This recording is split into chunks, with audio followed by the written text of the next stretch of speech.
Je suis Véro et voici Patrice. Et voici notre chienne salée Windy. Ça fait maintenant plus de 5 ans qu'on vit notre rêve, être nomade à temps plein. Aujourd'hui, je vous partage mes vrais chiffres, mes vraies dépenses, année après année, jusqu'à aujourd'hui. Donc depuis les 5 dernières années. Donc la première et plus grosse catégorie, c'est sans surprise, l'épicerie. On dépense en moyenne 1204$ par mois. Donc ça représente 24% de notre budget mensuel. La nourriture, c'est notre plus grosse dépense. Ça l'a toujours été. Manger sur un voilier, ça peut devenir coûteux parce que souvent on est éloigné. On est sur des petites îles reculées. Le pays où vous allez choisir de naviguer va avoir un gros impact aussi sur le coût de votre épicerie. Pour notre part, on a navigué les Caraïbes. Donc c'est des petites îles. Souvent, la nourriture doit être acheminée parce qu'elle n'est pas produite sur l'île directement. Ensuite, on a passé 3 ans au Panama. Et maintenant, on est aux Bahamas, donc en argent US. Donc, ça coûte cher. La deuxième catégorie, maintenance et réparation. On dépense en moyenne 890$ par mois. Donc, 18% de notre budget mensuel. Un bateau, c'est comme un chalet flottant. Sauf qu'il est exposé 24 heures sur 24 au sel, aux vagues, au vent, aux rayons UV, donc il se détériore à vue d'œil. Plus vous naviguez, plus ça brise. Nos plus grosses dépenses dans cette catégorie durant les 5 dernières années, ça a été le gréement qu'on a acheté pour Atypique 1. On a installé un nouveau gréement, ça nous a coûté 6227$. Ouch! La deuxième dépense dans cette catégorie qui nous a coûté le plus cher, c'est quand on a perdu un safran en mer. On naviguait du Panama jusqu'aux îles Caïmans, puis en arrivant aux îles Caïmans, on a remarqué qu'il nous manquait un safran. Donc on a dû faire reconstruire un nouveau safran qui nous a coûté 4272$. Ouch! La troisième dépense qui nous a coûté le plus cher, c'est à l'achat de Atypique 2. On a dû changer la chaîne parce qu'elle était vraiment dans un mauvais état. La chaîne nous a coûté 3733$. Ouch! Donc voici les 3 dépenses qui nous ont coûté le plus cher, mais je vous laisse imaginer les autres. C'est sans fin. Sur un bateau, il y a toujours quelque chose à changer, remplacer, améliorer. D'autres dépenses, vite, si je pense juste comme ça, ce serait nos panneaux solaires. On s'est équipé en nouveaux panneaux solaires. On a refait les coussins du carré. Il y a toujours une pompe qui brise ici et là. On a refait la trampoline. On a fait des réparations de voiles. C'est sans fin. Donc je pourrais vous en énumérer beaucoup. Mais je pense que vous êtes assez créatifs pour vous imaginer le reste. La troisième catégorie va peut-être vous surprendre un peu. C'est mon entreprise Sailing Atypique. J'ai investi en moyenne 676$ par mois dans cette catégorie-là, qui représente 14% de mon budget mensuel. Partager des vidéos sur YouTube, ça a un coût. Évidemment, si vous n'avez pas de chaîne YouTube, si vous n'avez pas d'entreprise, vous pouvez enlever cette catégorie-là de votre budget. Mais je voulais vous le partager parce qu'on reçoit énormément de questions à ce sujet. Pour produire des vidéos et vous les partager sur YouTube, ça prend un laptop qui tient la route, des caméras, un drone, un micro, un logiciel de montage. Puis je dois payer aussi les droits d'auteur pour pouvoir avoir le droit de mettre de la musique dans mes vidéos. Mais c'est pas juste ça. J'ai payé pour enregistrer l'entreprise Sailing Atypique au Québec. J'ai payé aussi pour faire un logo. Puis je paye un frais chaque mois pour avoir mon site web. Heureusement, toutes ces dépenses-là, je peux les déduire lorsque je fais mes impôts au Québec. Parce que oui, même si tu vis sur un voilier à l'extérieur du pays, tu dois quand même faire tes impôts. C'est un détail que bien des gens oublient. Même si tu es à l'extérieur du pays toute l'année, tu es quand même obligé de faire tes impôts tant que tu n'es pas résident fiscal d'un autre pays. Donc, dans mon cas, je bouge d'un pays à l'autre. Je vis sur mon voilier, mais je suis pas résidente fiscale d'aucun autre pays. J'ai mon compte de banque au Canada. J'ai encore des liens avec le Québec. J'ai aucun actif. J'ai pas de maison. J'ai pas de biens au Québec. Mais j'ai mes 2 enfants. Donc, c'est considéré comme un gros lien avec le Québec. Donc, pour ma part, je pourrais pas me mettre non-résidente tant que mes enfants n'auront pas 18 ans. Donc, jusqu'à ce moment-là, je devrais faire mes impôts au Québec parce que je suis considérée comme résidente du Québec, même si je ne retourne pas pour plusieurs années. Si un jour tu deviens nomade et que tu veux arrêter de faire tes impôts, il y a juste une façon légale de le faire, c'est de te mettre non-résident fiscal du Québec ou du Canada. Il faut que tu te déclares non-résident fiscal du Canada auprès de l'ARC. C'est ça qui met fin à tes obligations fiscales au Canada. Pour faire ça, par exemple, tu vas devoir renoncer à avoir des biens au Canada, tu vas devoir renoncer à avoir un compte de banque canadien, tu vas devoir renoncer à tes cartes de crédit canadiennes, mais rassurez-vous, vous gardez toujours votre citoyenneté canadienne. Donc, vous aurez toujours votre passeport canadien, même si vous n'êtes plus résident fiscalement du pays. Donc, tu gardes ta citoyenneté canadienne, même si tu n'es plus résident. Sinon, même à l'autre bout du monde, Revenu Québec va aller te trouver. La quatrième catégorie, les articles variés. Dans cette catégorie, on dépense en moyenne 346 $ par mois, donc ça représente 7% de notre budget mensuel. Dans cette catégorie-là, je mets un peu de tout. Je mets les articles de cuisine, je mets tous les articles qu'on a besoin d'acheter pour naviguer, donc par exemple des bouées de sauvetage, vraiment un peu de tout. Mais ça inclut aussi les petites choses comme les frais qu'on a quand on va déposer nos poubelles sur Terre. Ça inclut aussi les frais ATM et aussi les frais de banque. Donc, petit truc de nomade, la meilleure façon d'économiser en voyage, c'est d'éviter les ATM le plus possible. Je vous conseille de payer avec une carte de crédit dès que vous pouvez, mais pas n'importe laquelle. Assurez-vous que la carte de crédit que vous utilisez n'a pas de frais pour les transactions étrangères. Parce que sinon, votre banque vous rajoute automatiquement 2,5-3% à chacune de vos transactions. Ça paraît pas au début, mais à la longue, ça fait mal. Donc, à vérifier. Notre plus grosse dépense dans les derniers 5 ans dans cette catégorie-là, ça a été l'achat de nos 4 fans Sirocco, les meilleurs en passant. Le Spotix qu'on avait acheté à l'époque pour rester connecté en mer et les harnais de sécurité pour la navigation. Ça nous avait coûté 1448 pour tout ça. Bref, c'est souvent dans les petits achats du quotidien qu'on se rend compte que malgré que la vie en bateau est minimaliste, il y a quand même des dépenses qui s'accumulent. La 5e catégorie, les loisirs. On dépense en moyenne 332 $ par mois. Donc ça représente 7% de notre budget mensuel. Notre loisir le plus coûteux, c'est définitivement la plongée sous-marine en bonbonne. Je plonge depuis que j'ai 16 ans. C'était mon rêve de pouvoir plonger de façon autonome sur mon voilier. Donc, dès la première année, j'ai initié Patrice à la plongée, puis on s'est tout équipé en plongée. Donc, c'est certain que si vous choisissez un loisir moins coûteux, vous allez pouvoir réduire drastiquement cette catégorie. Par exemple, nous, on aime beaucoup aussi la pêche. Pour la pêche, on a besoin de beaucoup moins d'équipement. Donc, c'est pas mal moins cher et ça nous permet aussi de réduire la facture de l'épicerie. C'est ça aussi la beauté de vivre sur un voilier. Ton terrain de jeu est tout autour de toi, que ce soit sur l'eau, sous l'eau. Chacun y trouve son bonheur, selon ses passions et selon son budget. La 6e catégorie, le dinghy. On dépense en moyenne 308 $ par mois, ce qui représente 6% de notre budget mensuel.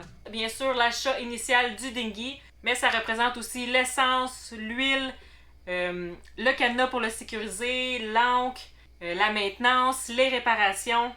Donc tout ça se retrouve dans cette catégorie-là. Le dinghy, c'est notre voiture, c'est notre accès à terre. Sans dinghy, ça devient vraiment compliqué d'aller faire une épicerie, de se rendre en quelque part. C'est essentiel. C'est notre lien avec la terre, vraiment. C'est grâce à notre dinghy qu'on peut aller provisionner, qu'on peut aller acheter des pièces, on peut se déplacer et aussi qu'on peut aller faire des activités. La plupart des dinghies sont gonflables.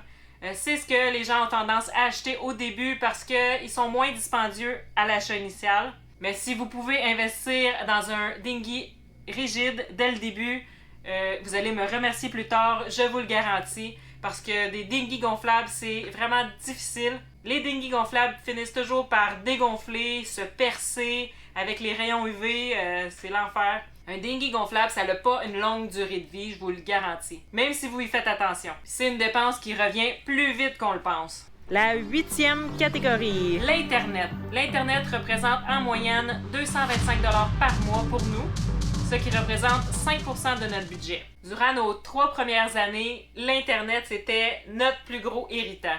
On achetait des cartes SIM locales dès qu'on arrivait dans un nouveau pays. Donc, dès qu'on jetait l'ancre, la mission, c'était Internet. On devait aller à terre, trouver c'était où les bureaux, acheter des cartes SIM, les configurer. C'était toujours des façons différentes. Puis souvent, on s'est fait prendre à acheter des cartes qui finalement ne fonctionnaient même pas. Donc, tu dépenses ton argent et ton temps inutilement. Puis souvent, on était limité en données.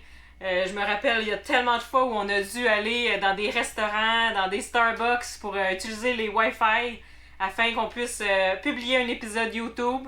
C'était fréquent. Puis au Bahamas, on avait même pris l'habitude de s'ancrer devant les tours de Alive. Comme ça, on s'assurait d'avoir une connexion assez rapide. Mais sinon, si t'étais entre les tours, la connexion était pas forte, là, c'était pas rapide.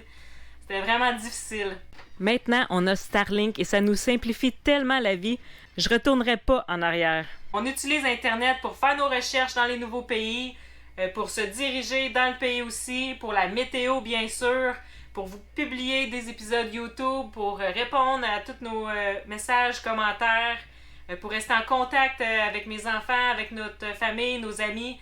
L'Internet de nos jours, je crois que c'est devenu essentiel. Sinon, quand on va à terre ou quand on voyage en avion, j'utilise Airalo. C'est des cartes SIM virtuelles. Donc, tu n'as pas besoin de te déplacer dans un magasin pour aller l'acheter. Tu l'achètes directement sur l'application. En plus, si tu prends le forfait Monde, ça inclut des centaines de pays.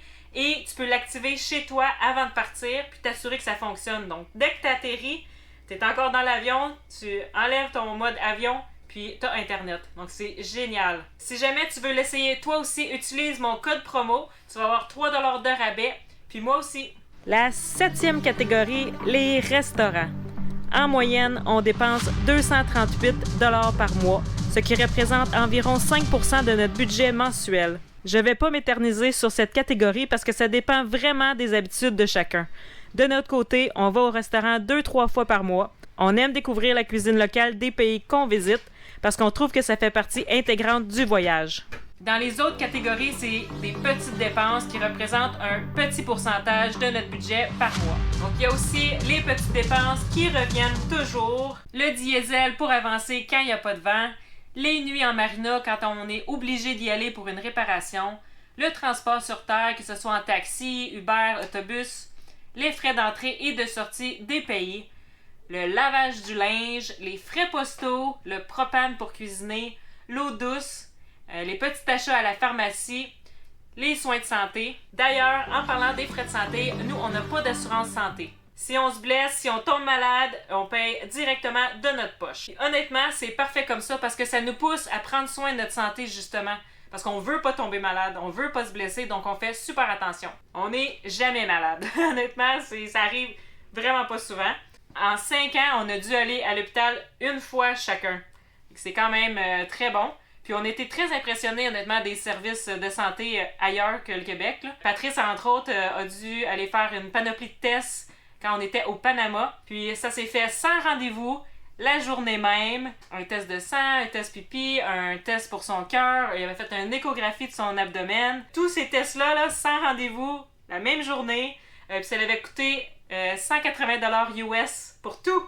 Donc, c'est vraiment pas un problème d'obtenir des soins de santé dans les autres pays. Puis il y a même d'autres endroits qui sont encore moins chers. Même chose pour le bateau, on n'a pas d'assurance de bateau. Pourquoi? Ben parce qu'on trouve que c'est trop limitant, trop dispendieux aussi. Avec une assurance de bateau, tu dois souvent leur dire où tu t'en vas, quel est ton plan. Tu peux pas être dans certaines zones pendant la saison des ouragans. Ça te restreint énormément si tu veux vivre libre et modifier ton itinéraire selon tes envies.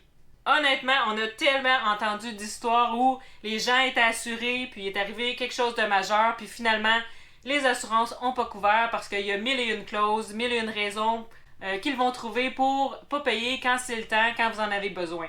Une assurance bateau, ça peut coûter entre 4 800 $ par année à 11 000 $ par année. Nous, en 5 ans, on a économisé 55 000 $ en n'ayant pas d'assurance bateau. Encore une fois, on est super prudent, on fait attention, on est presque toujours à bord du bateau, donc on le surveille. C'est un choix qu'on assume encore une fois. C'est ça la beauté de cette vie-là. Chacun fait ses propres choix selon ce qui est prêt à sacrifier, ce qui est prêt à risquer. Chacun adapte son mode de vie en fonction de sa réalité, son budget. Comment faire de l'argent en mode nomade? Aujourd'hui, il y a plusieurs façons de faire de l'argent tout en étant nomade. Tout dépend de tes talents, tes passions et ce que tu es prêt à offrir au monde. Sur notre route, on a croisé tellement de gens inspirants, puis chacun avait sa façon de gagner sa vie tout en voyageant.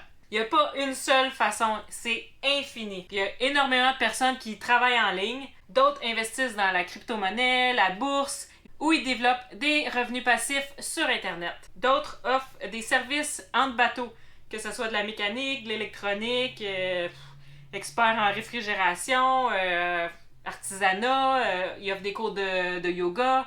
Pour vrai, j'ai vu de tout. C'est possible aussi de s'associer à d'autres personnes, d'avoir des partenaires pour l'achat de votre bateau. Donc, ça réduit les coûts considérablement lorsqu'on est plusieurs à payer pour le bateau. En échange, les partenaires viennent passer du temps à bord avec leur famille, leurs amis. Donc, ça rend l'achat d'un voilier beaucoup plus accessible. Sinon, comme vous savez, on a notre chaîne YouTube qui nous rapporte un petit revenu avec les publicités. Environ 500$ par mois. Donc rien de magique, mais chaque dollar compte, puis ça fait une différence en bout de ligne. J'ai aussi une boutique en ligne, donc j'ai créé moi-même des vêtements, soit des rash guards, des bikinis, des camisoles, des vêtements en fait qui s'adaptent bien à la vie en voilier et à la vie en voyage. Donc je touche un petit revenu à chacune de mes ventes sur mon site. Donc si vous voulez aller voir, www.sailingatypique.com. Mais ce qui a vraiment permis de continuer à partager notre aventure, c'est notre communauté Patreon. Patreon, c'est quoi? C'est un abonnement mensuel pour les gens qui sont inspirés par le contenu qu'on partage, qui trouvent ça pertinent. Ils peuvent nous soutenir financièrement dans ce projet. En échange, ils ont du contenu exclusif qu'on ne retrouve pas nulle part ailleurs. Ils ont les épisodes une semaine avant tout le monde, sans publicité. Ils ont des concours réservés au Patreon seulement. Ils ont des rabais sur notre boutique en ligne Sailing Atypique. Ils ont des invitations spéciales pour nos événements Patreon. Puis d'ailleurs, le prochain événement va être en juin 2025 en France. Donc, les amis français, on s'en vient. Puis le prochain événement, c'est dans votre coin. Puis ils ont des privilèges exclusifs comme l'accès aux documents que je partage aujourd'hui, tous mes chiffres des dernières 5 années. Donc j'ai ça dans un document Excel avec des diagrammes et tout et tout. Je le partage en intégralité à nos Patreons. Donc bref, les façons de faire de l'argent en voyage sont infinies. Il faut juste trouver ta façon à toi, celle qui te ressemble, puis celle qui te permet de voyager maintenant. En conclusion, être nomade, ce n'est pas gratuit, mais c'est un choix de vie. C'est vivre dehors, en connexion avec la nature qui nous entoure, en mode minimaliste, mais avec ses réalités aussi, les dépenses que ça engendre, les responsabilités et les imprévus. Mais chaque dollar que je dépense pour vivre mes rêves, investir dans mon projet qui me tient tant à cœur, dans ma liberté, je le vois pas comme une dépense, mais plutôt comme un investissement dans mon bonheur. C'est un choix de vie, puis ce choix-là me rend vivante. Puis ça, ça n'a pas de prix. Mais toi, pose-toi les vraies questions. Combien vaut ta liberté? Ou demande-toi simplement quel est le prix à payer pour vivre une vie sans réaliser tes rêves. Parce que des fois, ça se compte pas juste en chiffres, ça se compte en regrets aussi. Donc j'espère que cet épisode a répondu à tes questions sur les finances en voilier. N'hésite pas à le partager avec un ami qui rêve de voyager en voilier ou d'être nomade. Et dis-moi en commentaire, selon toi, est-ce que c'est plus cher de vivre dans une maison ou sur un voilier? Laisse-moi tes commentaires. À la prochaine!